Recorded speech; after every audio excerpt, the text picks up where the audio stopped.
Então, pessoal, peço perdão aí, tá? Mais um probleminha de internet aí, tá? Desagradável, né? A internet sumiu. Então eu tô fazendo aqui eu tô voltando aqui a gravação. Dessa vez eu vou fazer o upload, né? Mas assim, eu vou tentar manter aqui ao máximo possível, né, a ideia desenvolvida na aula, tá? Para que não tenha maiores prejuízos para vocês. Então, logo eu termine aqui essa gravação, eu já vou fazer o incontinente, assim, eu já vou fazendo o upload com vocês, tá certo? Não se preocupem, vai dar tudo certo, tá bom? Infortúnio aí de internet, tenho certeza que não tem sido uma exclusividade minha. O que me causa só estranheza é porque às segundas de manhã, né, teve a primeira aula e essa agora que eu fiquei aqui sem internet, mas tudo bem. A gente está trabalhando a classificação das constituições, né? A gente está fazendo uma revisão aí da aula passada. Eu vou retomar um pouquinho antes do que eu falei, que eu acho que deve ter prejudicado vocês, deve ter ocorrido um travamento, tá bom? Então, vamos lá tentar pegar isso aí. A gente viu o primeiro critério, né? Que é quanto à forma, né? As constituições podem ser escritas e não escritas. Acabamos de fazer a distinção. Estávamos trabalhando aí quanto à origem, né? Quanto à origem, expliquei para vocês, outorgada. Estava falando promulgada quando eu recebi a mensagem do travamento aqui. E promulgada é aquele tipo de constituição que nasce fruto de uma Assembleia Nacional Constituinte, né, em que os parlamentares eles são eleitos com aquele fim. Eu estava dando o exemplo, eu acho que parou aí, travou aí, eu estava dando o exemplo da Constituição de 88.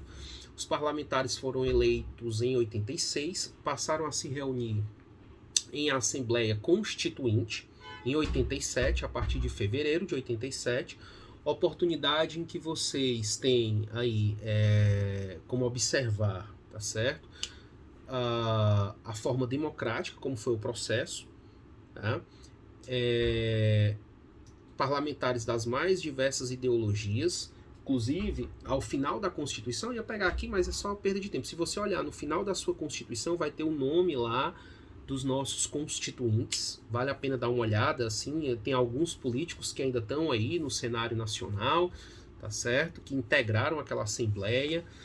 Muitos deles, muitos famosos, conhecidos aí, talvez o mais conhecido dos que estiveram lá sejam os ex-presidentes Fernando Henrique Cardoso, Luiz Inácio Lula da Silva, até inclusive o Michel Temer, né, também, José Serra, entre outros políticos aí que ainda estão no cenário nacional, muitos já falecidos, né, mas você consegue ter uma visão ali de alguns dos nossos constituintes. Então perceba, naquele processo constituinte era possível as pessoas encaminharem emendas populares, tá certo? Todo mundo de alguma forma se tentava se sentir representado, né? Então havia audiências públicas. Então por isso inclusive, eu vou até falar mais à frente, vai ser uma das razões pela qual a nossa Constituição ela vai ser uma Constituição longa, extensa, porque todo mundo de alguma forma queria encontrar alguma representatividade na nossa Constituinte, tá certo? Bom, seguindo ainda essa linha, essa perspectiva, né? Vamos aqui. Eu fiz duas observações a respeito da origem das constituições. Eu fiz duas observações. Uma dessas observações ela diz respeito a outras hipóteses de classificar a Constituição quanto à origem, né? Seriam elas ainda constituições cesaristas, ou também chamadas de bonapartistas, e as pactuadas, também chamadas de dualistas. Como vocês já tiveram a aula, eu vou aqui me ater de forma mais objetiva. Então, assim, se você quiser um aprofundamento, eu solicito que consulte a outra aula, porque a aula anterior eu esmiucei, né, assim, bastante e tal. Hoje eu estou mais numa linha revisando esses pontos para em seguida a gente fazer a conclusão desse assunto, tá bom? Então vamos lá. As constituições cesaristas ou bonapartistas são aquelas em que a Constituição ela nasce imposta, ou seja, o detentor do poder impõe a Constituição à nação, só que ele cria no texto constitucional um mecanismo, tá certo? para que a população seja consultada. É aquela ideia plebiscitária que o ditador tem. Assim, eu estou impondo uma Constituição, mas vamos ver se o povo me referenda, se o povo me ratifica aqui, se eles concordam com o que está acontecendo no país. Tá? Então, ela é uma Constituição, perceba, que ela nasce imposta, mas ela tem um desdobramento democrático, que é a consulta à população. Tá certo? O Brasil tem uma Constituição, que é a de 37, que ela tinha esse mecanismo de consulta. Professor, a gente pode considerá-la cesarista? Um ou outro autor diz, né, mas a maioria entende que não, que ela é realmente uma Constituição outorgada, imposta por uma ordem de razão. Porque, no caso, a consulta à população ela nunca foi feita. Então, foi uma Constituição outorgada em 37, tinha previsão da consulta, mas a consulta nunca foi realizada, e aí, em 46, já sobreveio nova Constituição, tá certo? Então, daí a gente não poder extrair bem como um exemplo de Constituição cesarista ou bonapartista, né? E a Constituição pactuada ou dualista são aquelas constituições que são fruto de um pacto, tá? Entre poderes, tá certo? Ela se origina por um compromisso que é firmado entre duas forças políticas. Por exemplo, um exemplo mais comum é rei e o parlamento, no caso da Constituição Espanhola, que foi o exemplo que eu dei na aula passada, né? Que esboça bem essa ideia. Então, essas foram as duas observações. Aí nós também trabalhamos ainda na aula passada como é que as constituições elas podem ser classificadas quanto ao modo de elaboração, né? Modo de elaboração, nós temos aí as constituições dogmáticas e as constituições históricas, tá? As dogmáticas, elas são elaboradas em um dado momento por um órgão constituinte, seguindo os dogmas, tá? Ou as ideias da política ou do direito dominante naquele momento. Tá? Tanto que, se você observar, assim, nós, na história brasileira, nós só tivemos constituições dogmáticas. Se você observar, a Constituição de 1891 espelha ideias diferentes da anterior, da do Império. Mudou até, só para ficar num exemplo, né? Mudou aí a forma de Estado, a forma de governo, o sistema de governo, tudo foi mudado. Federalismo, né? Falei, forma de Estado, né? Enfim, a Constituição de 34 já trouxe novas ideias dominantes naquele momento histórico, que a de 1891 não tinha. A de 37 já trouxe novas ideias. Por exemplo, a Constituição de 37 é uma Constituição autoritária, é uma Constituição que procurava reproduzir muito do fascismo que estava ocorrendo na Europa. Ela é, inclusive, apelidada de Constituição Polaca. Se você ouvir essa expressão, que uma Constituição brasileira foi chamada de Constituição Polaca, essa é a de 37, que é a Constituição justamente do Estado Novo de Vargas. A Constituição Polaca é aquela Constituição... A Polônia vivia um fascismo, então ela tentou-se copiar o modelo polonês para o modelo brasileiro, as ideias dominantes no momento histórico. Tá? Se você olhar a Constituição de 46, ela já reflete o quê? As constituições do pós-Segunda Guerra Mundial, da redemocratização. Tá?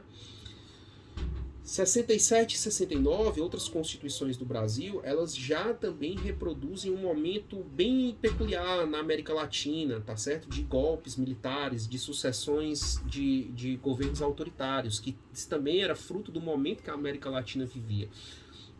E a Constituição de 88, ela já repousa nesses ares constitucionais mais modernos, da centralidade dos direitos humanos, da dignidade da pessoa humana. E não se admirem, se tivermos outra Constituição futuramente, ou não, né? Se tiver, né? Lembra que eu disse que as Constituições, via de regra, nascem para serem eternas. Mas se tivermos outra Constituição, tá? Ela vai espelhar novas ideias dominantes no momento. Isso é muita característica da Constituição dogmática. Já a Constituição histórica é o contrário disso, são constituições que resultam da lenta formação histórica, do lento evoluir das tradições, de fatos políticos e sociais, como é o caso da Constituição inglesa, né? E essas constituições históricas, que são sedimentadas nessa perspectiva evolutiva da sociedade, elas tendem inclusive a ser uma constituição até mais estável que as constituições dogmáticas. Porque você teve uma ruptura, rompeu com o direito anterior, tá? Você já está falando de uma nova constituição. Então, você não tem assim uma estabilidade numa constituição dogmática como pode ter a histórica. Lógico que isso que eu estou falando não é uma regra, tá?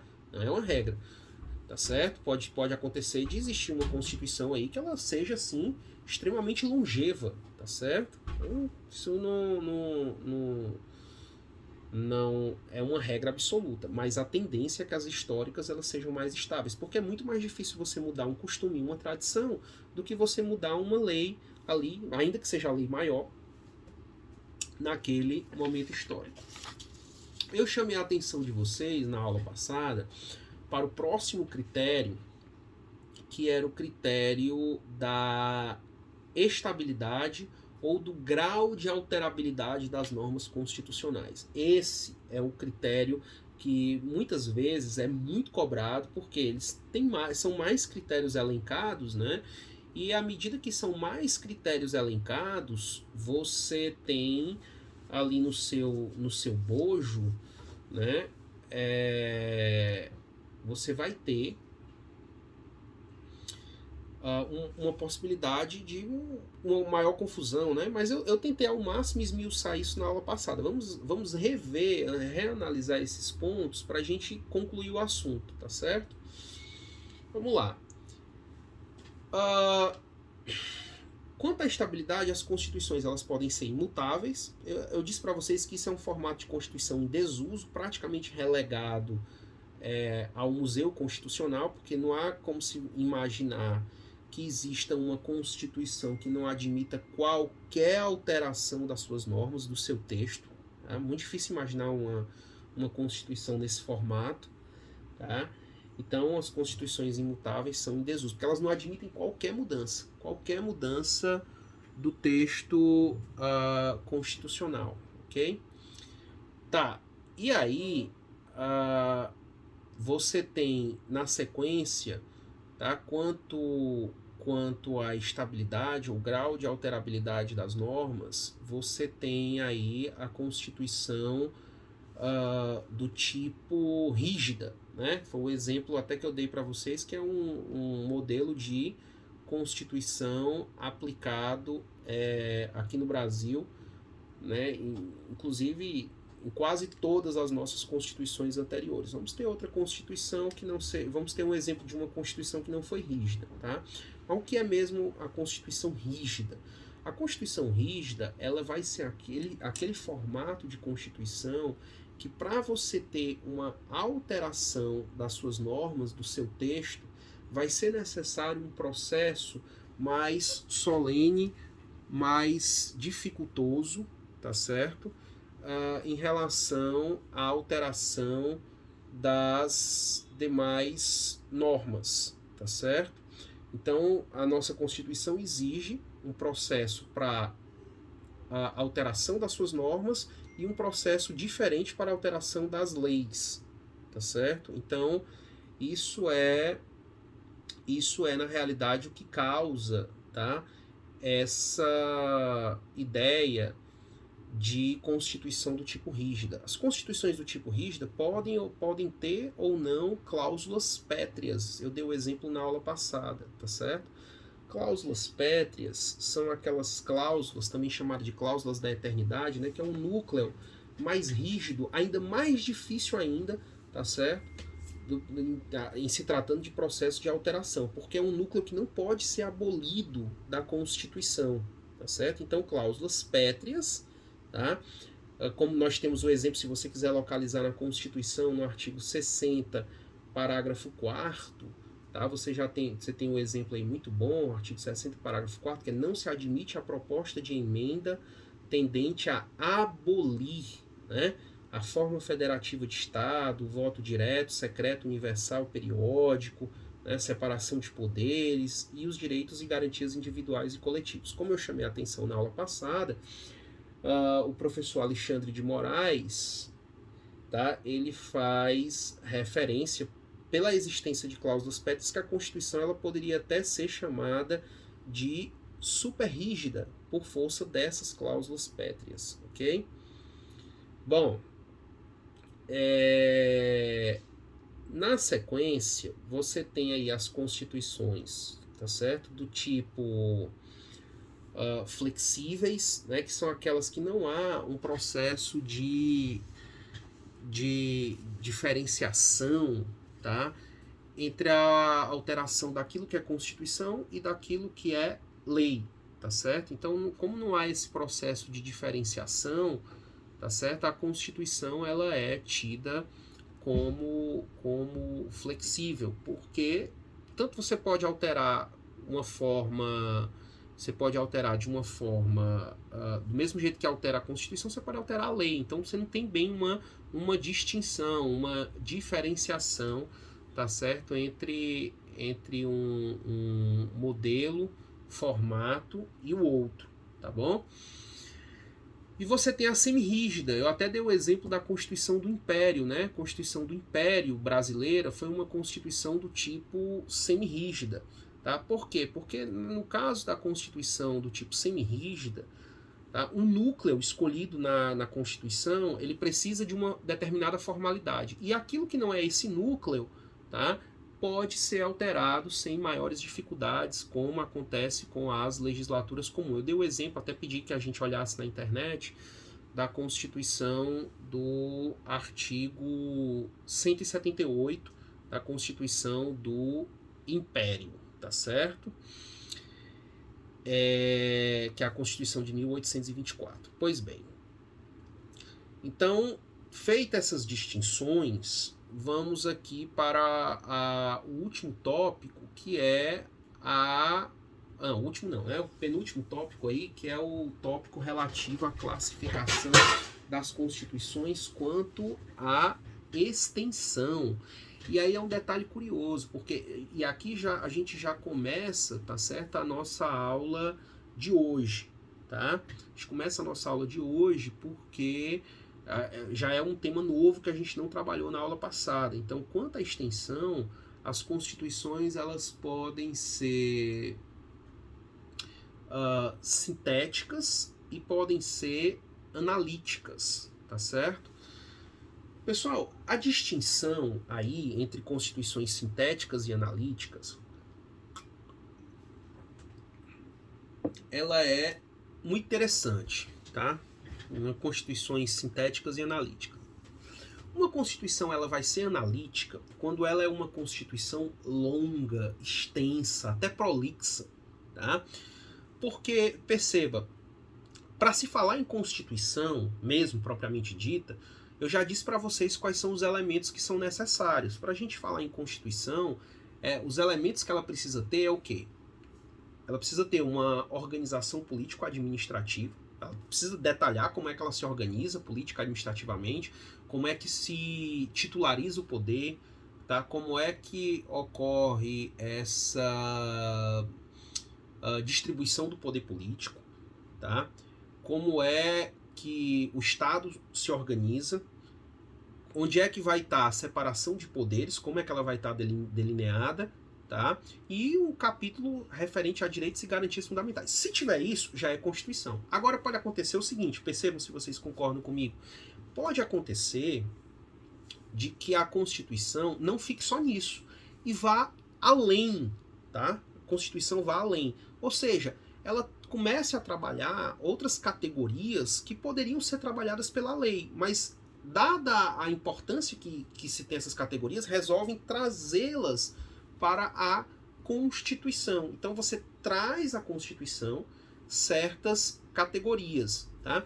O ministro Luiz Roberto Barroso, né, o professor, ele é professor de Direito Constitucional, o professor Luiz Roberto Barroso, ele gosta de dizer que a nossa Constituição, né, ela cuida dos aposentados, ela cuida da família, ela cuida da mulher, ela cuida do índio. Ele costuma fazer a brincadeira que a Constituição só não traz a pessoa amada em 3 dias, tá? Ele faz essa brincadeira e o que ele quer dizer com isso, nesse pano de fundo? Que quando você pega a Constituição do Brasil, né, pelo fato de ela ser uma Constituição longa, extensa, prolixa, tá? Ela tem ali no seu corpo principal 250 artigos e tem mais 100 artigos ainda de atos de disposições constitucionais transitórias, tá? Que a gente ainda vai estudar. Então perceba, ela é uma Constituição que ela vai trazer para si os mais diversos ramos do direito, tá certo? Nessa linha e nesse sentido aí da diversidade de categorias que ela integra. Então, o exemplo que a gente dá de Constituição nesse sentido, analítica, tá, é justamente a Constituição brasileira. Ou, no outro giro, você vai ter as constituições, o caso brasileiro, né, o caso de exemplo de Constituição analítica. E você vai ter no outro giro o caso de constituições sintéticas. Como o próprio nome está dizendo, né? Sintética, de síntese, né? Não pode ser comparado com analítica. Enquanto a analítica é aquela que se debruça sobre os mais diversos temas, a constituição sintética ela vai ser aquele tipo de constituição, a sintética, tá? Que o constituinte, quando elabora a Constituição, ele se preocupa com os principais elementos relativos à organização política do Estado. Tá? Ele não vai além. Aquilo que ele procura trabalhar a organização do Estado, tá? O modo de aquisição do poder político, tá? E direitos e garantias. Pronto. Fora disso, tá? Ele deixa a cargo das legislações ou das jurisprudências. O melhor exemplo que nós temos de Constituição sintética é justamente a Constituição dos Estados Unidos da América do Norte.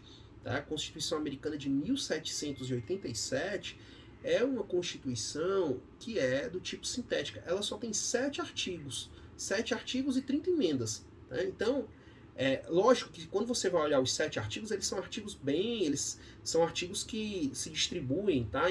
Tem várias informações, mas ainda assim são 7, tá? É bem diferente no caso dos mais de 350 que tem na Constituição do Brasil, bem diferente. Então, por quê? Porque a preocupação do constituinte americano foi distribuir as temáticas, tá certo? Que foram elaboradas sobretudo pela organização do Estado. Fora disso, ele deixa a cargo das legislações para traçar, tá, os demais temas aí, né, relativos à Constituição. Bom, nós temos ainda um outro critério, que é um critério muito importante, que é o critério quanto ao conteúdo. Né? Quanto ao conteúdo, as constituições podem ser formais e materiais. E aí, se você estiver fazendo suas anotações, você pode fazer a seguinte nota, tá? As constituições formais, elas também são chamadas de procedimentais.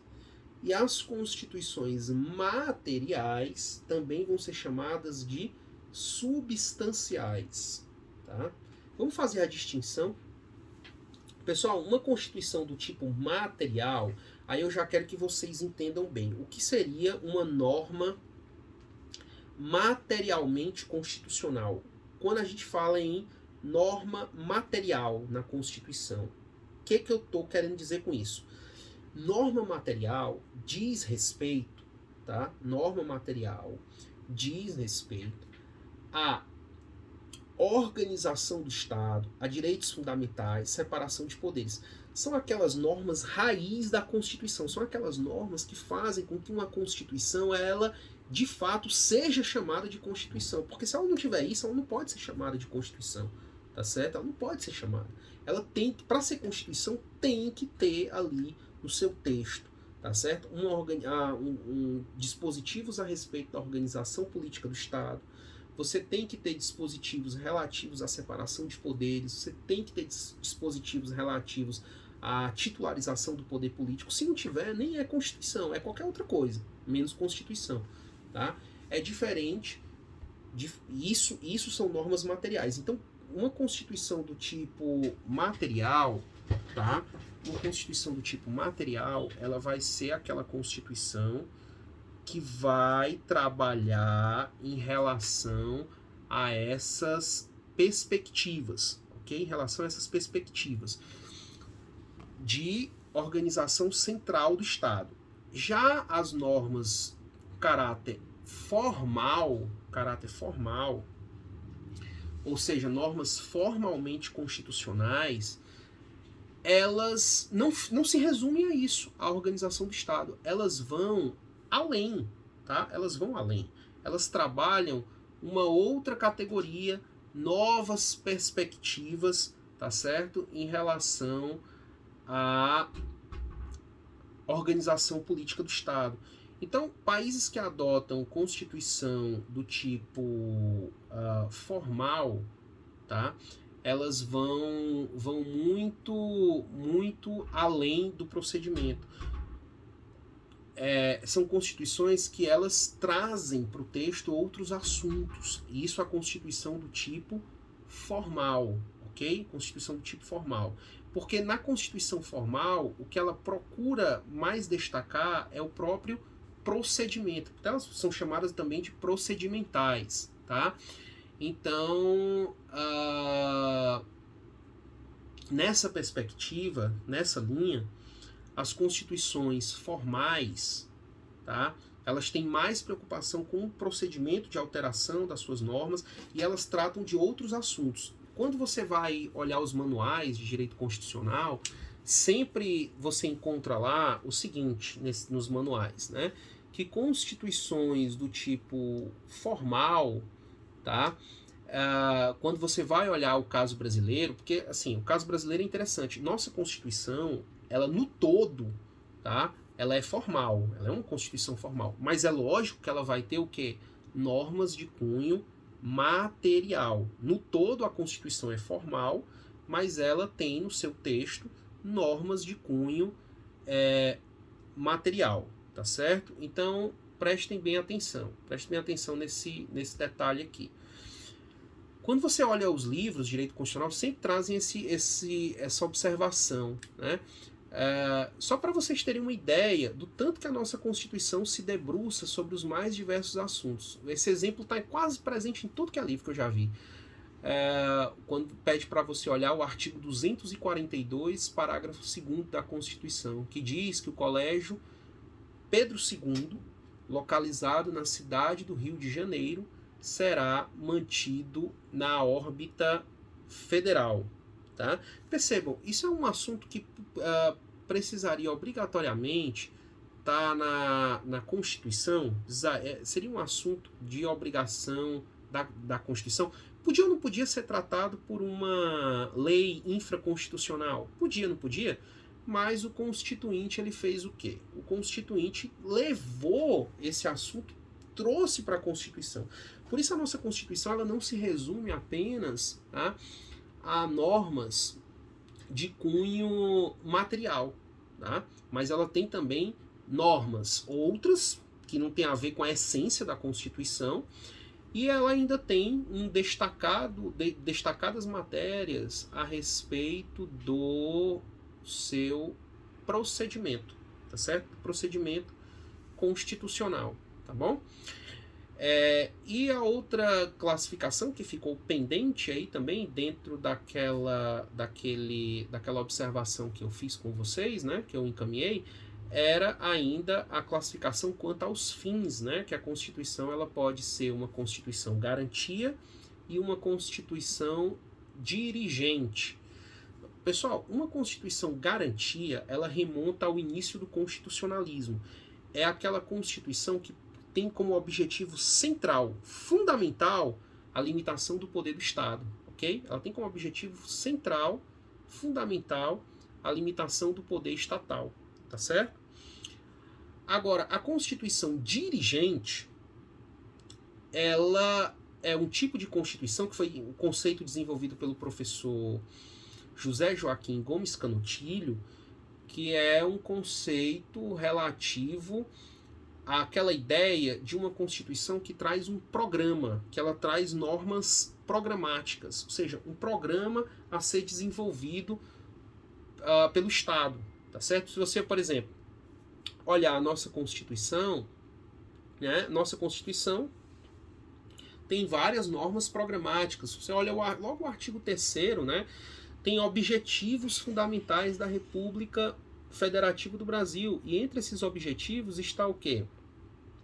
Construir uma sociedade livre, justa, solidária, tá certo? Então, isso é um objetivo, que não é implementado, que não é implantado do dia para a noite, tá? É um objetivo que vai se procurar, que vai se buscar alcançar, atingir, tá certo? Pois bem, isso é uma constituição dirigente. São aquelas constituições que têm normas programáticas que deverão ser atingidos ali mediante políticas públicas. E a Constituição Garantia, por sua vez, vai ser aquela Constituição que vai ser Constituição fruto do constitucionalismo liberal, que vão traçar o quê?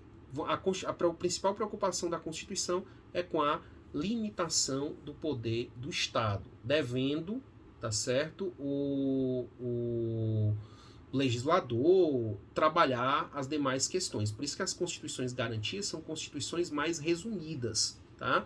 Porque a principal preocupação é a limitação do poder. E o contrário disso, as constituições dirigentes, vão ser aquelas constituições mais extensas, em que a preocupação ela gira em torno, tá, a preocupação gira em torno de programas a serem implementados, tá certo, para alcançar a ideia de justiça social, e isso são programas que vão ser adotados ao longo do tempo através de políticas públicas, tá? Pessoal, esses são os critérios, né, relativos à classificação das constituições. Diante disso, eu quero procurar discutir com vocês e trabalhar aqui com vocês o seguinte.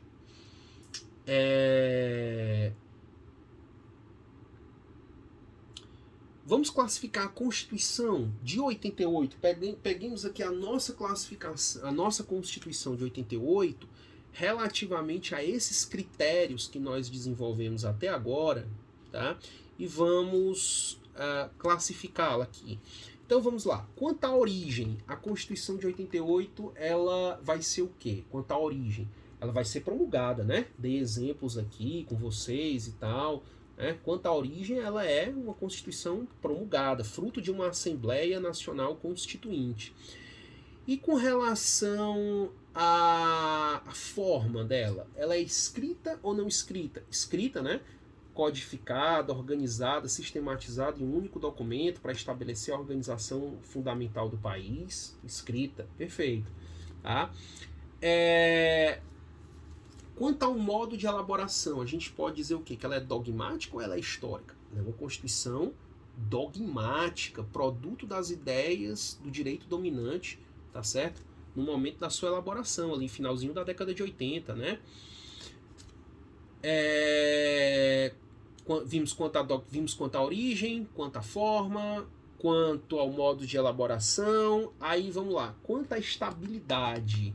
Essa aqui é uma Constituição imutável? É uma Constituição flexível? É uma Constituição rígida? Ou é uma Constituição semi-rígida?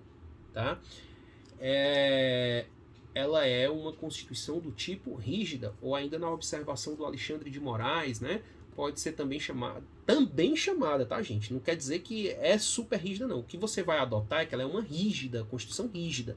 Agora, você faz a observação. O professor Alexandre de Moraes, devido à presença de cláusulas pétreas, a chama de super rígida, que na realidade é uma adjetivação, que ele está dando uma qualificação, né? Mas ela é rígida. E